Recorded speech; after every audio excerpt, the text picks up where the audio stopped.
நான் சொன்ன மாதிரி அந்த மாருதி எஸ்டிமுக்கு ஒர்க்கெல்லாம் கம்ப்ளீட்டாக முடிஞ்சது. சரி ரைட் ஓகே. உங்களுக்கு பார்த்தா தெரியும் முன்னாடி வந்து பம்பரில் ஃபாக் எல்இடி லைட் வந்து ஃபிக்ஸ் பண்ணிக்கிறோம். நம்ம எப்பயும் போகிற 800 ஜென்னு 800 ஆம்னிக்கு போகிற லைட் வந்து இந்த இடத்துல அழகு போல் ஃபிக்ஸ் பண்ணியிருக்குதுங்க. அடியில் அழகு போல் காடி எடுத்து கொஞ்சம் வந்து வெல்டிங் ஒர்க் பண்ணி வச்சுருக்குது. ஓகே. இதோட த்ரோ வந்து நைட்டு நாங்கள் செக் பண்ணி பார்த்துட்டோம். வெளிச்சம் பார்த்தீங்கன்னா நல்லா சூப்பராக தான் இருக்குது.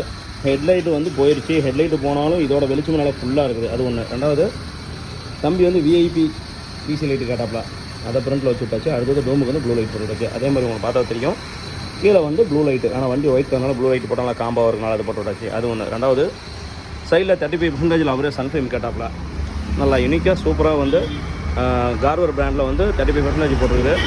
சன்ஃப்ளேம் பார்த்தவங்க தெரியும். ஒயிட் கலர் காருக்கு நல்லா லுக்காக ராயல் லுக்காக இருக்கும். அது ஒன்று. அது உள்ளுக்குள்ளே காட்டிடுறேன். மெயினான விஷயமே உள்ளுக்குள்ளே தான் இருக்குது. வண்டி ஸ்டார்ட்டில் தான் இருக்குது. ஃப்ரண்ட் சீட்டு மட்டும் 2 மட்டும் கேட்டாப்ல நான் சொன்னேன் பார்த்தீங்களா. ஃப்ரண்ட் சீட்டு மட்டும் அழகானது ஃபெனோவில் டபுள் ஃபிக்ஸிங்கில் உள்ள டைமண்ட் ஷேப்பில் போட்டுருக்குது. பழைய சீட்டு உள்ளுக்குள்ளே பார்த்தீங்கன்னா டைமண்ட் ஷேப் இருக்காது.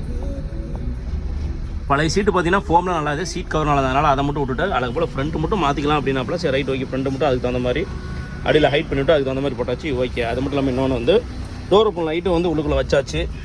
அது மட்டும் இல்லாமல் சோனி செட்டு வந்து கம்பெனி செட் வச்சுருந்தாப்புல. அதுக்கு நம்ம என்ன பண்ணணும் ப்ளூடூத் மட்டும் ஆல்டர் பண்ணி கொடுத்தோம். அந்த ஒர்க் பண்ணோம். உள்ளுக்குள்ளேருந்து பார்த்தாவே தெரியும். வெளியில் உங்களுக்கு சன்ஃப்ளேம் ஓட்டுறது நல்லா பளிச்சுன்னு கிளாரிட்டியாக நல்லாவே தெரியும். கிளாஸ் இறங்கி ஏறி தான் இருக்குது. ஆனால் வந்து உங்களுக்கு நல்லா பளிச்சுன்னு தெரியும். வெளியிலேருந்து பார்க்கும்போது டார்க்காகவே தெரியும். ஓகே. இந்த ஒர்க் ஒன்று முடிச்சாச்சு. அடுத்தது பின்னாடி காட்டுறேன். உங்களுக்கு நல்லாவே தெரியும். வெளியில் பளிச்சுன்னு நல்லாவே தெரியும். ஆனால் வெளியிலேருந்து பார்க்கும்போது காருக்குள்ளே இருக்கிறது கொஞ்சம் ஆளு இருக்கிறது கொஞ்சம் கம்மியாக தான் தெரியும். அது ஒன்று. அப்புறம் பேக்கில் அவர் தம்பி என்ன கேட்டா அப்படின்னா இந்த பிரேக் லைட்டு கேட்டாப்புல அது மாற்றி விட்டாச்சு. நம்பர் பிளேட் லைட்டு அது மாற்றி விட்டாச்சு. இன்னொன்று கீழே வந்து அடியிலையும் வந்து ப்ளூ லைட் போட்டு விட்டாச்சு. ஆனால் வண்டி ஒயிட்டுனால ப்ளூ போட்டால் காம்பாக இருக்கும். அந்த ஒர்க்கு முடிஞ்சது. ஓகே. அவர் தம்பி வந்துருக்கப்ப வந்து இந்த வண்டியை கொடுத்துடலாம். ஓகே. அந்த வண்டியோட ஒர்க்கு கம்ப்ளீட் முடிஞ்சுது. எனக்கு எஸ்டிமேனாகவே எனக்கு வந்து பழைய ஞாபகங்கள் தான்.